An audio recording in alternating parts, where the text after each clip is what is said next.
Et le soutien alimentaire, ça va continuer, ça aussi?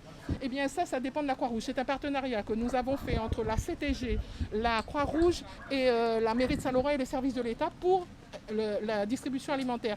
Donc cette distribution, c'est en fonction des besoins. Tant que l'économie n'a pas repris, il y a beaucoup d'économies informelles sur l'Ouest, beaucoup de difficultés. Il y a des patrons qui aussi vont licencier un certain nombre de personnes. Et donc il est important que les familles puissent se nourrir. Ça, c'est vraiment une cause essentielle. Donc nous savons déjà que jusqu'à fin juillet, nous sommes dans une situation très compliquée et donc il y aura de l'aide alimentaire jusqu'à cette période-là. Et le gouvernement a confirmé, puisque nous sommes restés ici en état d'urgence sanitaire, puisque la Guyane, on a maintenu le contexte, que l'aide alimentaire, à part de l'État, les financements État, seront maintenus tant que effectivement cet état d'urgence sanitaire n'est pas levé ici en Guyane. Et ça dépend effectivement de cette loi de fin d'urgence qui a été votée à l'Assemblée nationale, qui a été débattue au Sénat, qui fait l'objet de discussions entre les sénateurs et les députés et qui va durer pendant 4 mois.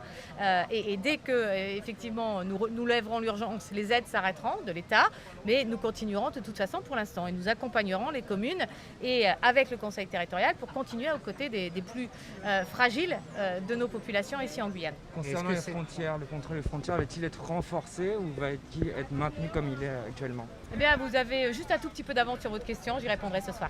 Et excusez-moi, juste sur les aides, est-ce que les aides aussi de l'État vont être prolongées? Je viens de le dire. Oui, mais tout ce qui est donc pour personnes, titre de séjour, CAF, etc. Toutes les aides d'État, les accompagnements qu'on a pu mettre en place sur les premiers mois du confinement ici en Guyane, comme la loi d'urgence persiste et reste effective sur la Guyane, l'ensemble des dispositifs en direction des collectivités, en direction des associations, en direction des plus fragiles vont continuer à être rendus. Comme à chaque fois que vous venez dans l'Ouest, à rencontrer quelques jeunes et cadres du régiment qui représentent tous ceux qui, depuis le début de la crise, pour le régiment, sont engagés au titre de l'opération Résilience en appui de leurs concitoyens ici en Guyane. On va reculer un tout petit peu, comme ça je vais pouvoir vous parler à tous en même temps. Voilà. Je vous remercie. Voilà, donc peut-être qu'on va tous, d'abord on fera peut-être une petite photo quand même, même s'il ne faut pas qu'on se mette trop près les uns des autres. D'abord vous dire merci pour l'engagement que vous avez au quotidien et c'est ça l'engagement du RSMA aussi, c'est d'être à chaque fois là, toujours quand il y a des crises, auprès des populations. On a su le faire dans les Antilles après Irma, vous savez le faire ici à plusieurs reprises, mais vous le faites là pendant ce Covid-19. Merci pour cela, même si je sais que tout ça donne du stress, de l'inquiétude malgré tout et beaucoup d'énergie. Maintenant, je suis là pour vous écouter. Si l'un d'entre vous a des messages particuliers sur ce que vous sentez, certains viennent du territoire, d'autres peut-être pas. Qu'est-ce qui se passe? Qu'est-ce que vous avez envie, vous aussi, de nous dire? Madame la ministre, je vous remercie de ce beau témoignage pour nos cadres, pour nos volontaires. Et moi, si je vais, en tout seigneur, tout honneur, je vais commencer. Je dirais simplement que je voudrais témoigner du sérieux, du professionnalisme que démontrent nos jeunes volontaires. Ce ne sont pas des soldats professionnels, ce sont des volontaires qui viennent d'abord pour trouver un chemin vers l'emploi. Et dans la crise, ils ont montré le plus grand professionnalisme, la plus grande rigueur dans l'exécution des différentes missions. Aujourd'hui, le SMA accomplit plus de 60 missions de soutien logistique. Dans le cadre du volet logistique de l'opération Résilience, ce sont plus de 200 tonnes d'aide alimentaire qui ont été acheminées, aussi bien sur l'île de Cayenne qu'entre la ville capitale et Saint-Laurent, et à Saint-Laurent au profit des différents quartiers.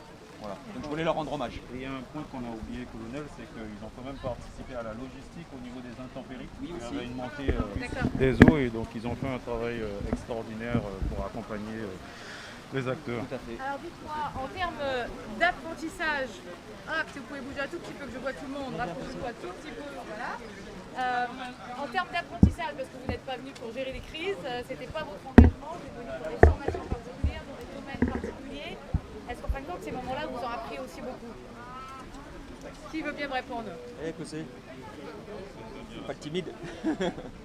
Oui, ça nous a appris beaucoup de choses. Qu'est-ce qui vous a marqué le plus, les uns ou les autres, dans ce moment particulier qu'on vit, c'est-à-dire une période de confinement, quand le Covid arrive via l'Europe, ici, le travail qui est mené, le fait qu'on maîtrise la crise, et puis après une deuxième vague qui elle arrive de l'Amérique du Sud, qui touche la Guyane, qui va nous emmener vers quelques semaines et au moins un mois encore de lutte au quotidien et d'accompagnement des populations. et peut-être encore après, parce qu'après une crise, les dégâts sont quand même importants. Donc ça veut dire que vous resterez mobilisés. C'est quoi votre souvenir, votre action que vous avez envie de raconter? Vous pouvez faire comme ça, hein, Je on va crois. prendre la pluie. Ça fait combien de missions que tu participes? Je suis actuellement à 15 missions au profit de la population en lien avec la Croix-Rouge. Et en fait, ce qui était important, c'est de répondre aux besoins de la population, mais surtout de stopper, le plus dur c'était de stopper le recrutement, la formation du RSMA et de basculer sur une toute autre mission et bien sûr apporter un peu de bonheur à cette population qui est dans le besoin. Et donc avec des enclaves assez, des contrées un petit peu éloignées, donc c'est pour eux je pense un réconfort de voir arriver une aide alimentaire pour eux. Très bien. Merci beaucoup. Vraiment continuez. Hein, on a besoin de vous. Bien, on a besoin de vous. Moi, je suis très fière de ce que fait le RSMA à chaque fois. Donc, merci beaucoup. On a longtemps hésité quand on a coupé effectivement les recrutements, etc. À se dire le RSMA ne peut pas, lui qui porte l'engagement, la solidarité, ne pas être sur le terrain au combat à côté de tous les autres. Merci beaucoup. Merci. On n'a pas fait la photo. On peut faire la photo. On peut faire la photo. Je me mets